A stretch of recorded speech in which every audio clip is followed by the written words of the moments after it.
पता है कि पोलैंड में अभी इलेक्शन हुए थे और न्यू गवर्नमेंट आई है, तो वहां पर बॉर्डर पुलिस जो है वहां पर every company, warehouse, shops और जहां भी फॉरेनर्स वर्क करते हैं वहां जा करके सब कुछ चेक कर रही है, वर्क परमिट चेक कर रही है, ईच एंड एवरी एम्प्लॉयर के वर्क परमिट्स चेक कर रही है कि वो लोग कैसा काम कर रहे हैं। मीन्स जितने लोग वहां वर्क कर रहे हैं, वर्क परमिट उनको किसी और कंपनी का मिला है और काम वो किसी और कंपनी में कर रहे हैं, तो ये सब इलीगल वर्क को चेक कर रहे हैं और उसके साथ साथ देखते ही वो डिपोर्ट कर देते हैं।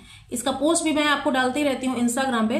तो इलीगल वर्क होने की वजह से वो लोग तुरंत डिपोर्ट कर देते हैं, क्योंकि उनका वर्क परमिट है किसी और कंपनी का, वो काम किसी और कंपनी में कर रहे हैं। इस वजह से बॉर्डर पुलिस उस कंपनी को तुरंत फ्लैग कर देती है, क्योंकि वो कंपनी ना तो कॉन्ट्रैक्ट देती है, ना टैक्स पे करती है, न ही उसका टैक्सेशन अच्छा है, और वहां की गवर्नमेंट ऐसी कंपनी को ब्लैक लिस्ट भी कर देती है।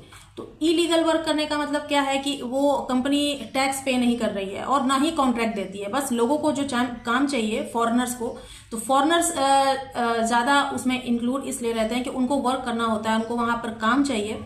तो इसी वजह से इलीगल वर्क होने की वजह से बॉर्डर पुलिस तुरंत ब्लैकलिस्ट कर देती है और उस कंपनी को वो फ्लैग कर देती है, क्योंकि वो गवर्नमेंट की लिस्ट में नहीं आती है इस वजह से। और क्योंकि गवर्नमेंट की लिस्ट में नहीं आती है तो टैक्स पे नहीं करती है, तो इसी वजह से लोग डिपोर्ट भी होते हैं, लोगों का वर्क परमिट भी कैंसिल होता है। अब वो कंपनी टैक्स पे नहीं कर रही है तो फिर पेमेंट कैसे करती है? तो ऐसी कंपनीज जो गवर्नमेंट की लिस्ट में नहीं आती हैं, जो टैक्स पे नहीं करती है, वो अपने एम्प्लॉय को कैश पेमेंट करती हैं ताकि वो शो ना करे टैक्स के अंदर। तो वर्क परमिट में ऐसा ही है कि अगर आप किसी ऐसी कंपनी में काम करने जा रहे हैं जो फ्लैग्ड है बाय द पॉलिश गवर्नमेंट, तो उस केस में आपका रिजेक्शन जो है 10 नंबर रिजेक्शन आएगा। तभी मैं आपको हमेशा कहती हूँ आपके वर्क परमिट पर जो कंपनी मेंशन की गई है, सब कुछ उस कंपनी के बारे में, उसके टैक्सेशन के बारे में सब कुछ आपको जानना बहुत जरूरी है। बहुत ही बारीकी से इसको चेक करना होता है।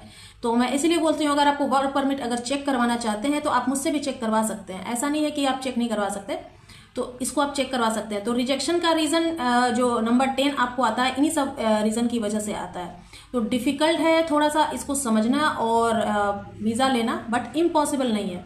तो कहीं ना कहीं इसमें आपके डॉक्यूमेंट से भी रिलेटेड है कि रिजेक्शन क्यों आते हैं। डॉक्यूमेंट से रिलेटेड रिजेक्शन ये है कि आपके जितने भी डॉक्यूमेंट्स हैं वो मिसमैच हैं। लाइक आपका जो वर्क परमिट है उस पर कुछ और लिखा हुआ है, आपकी जॉब पोजीशन कुछ और है, आपकी सैलरी कुछ और है। मतलब कि आपकी जो जॉब है उससे रिलेटेड आपकी सैलरी भी होनी चाहिए।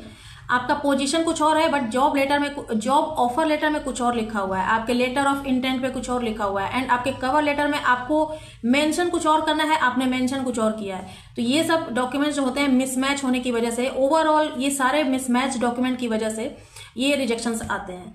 तो 10 नंबर रिजेक्शन का रीजन कोई बड़ा रीजन नहीं है, ये सब छोटे छोटे मिस्टेक्स जो होते हैं इसकी वजह से रिजेक्शन आता है, और इसी को वो बहुत ही बारीकी से अंदर जाकर के वो चेक करते हैं।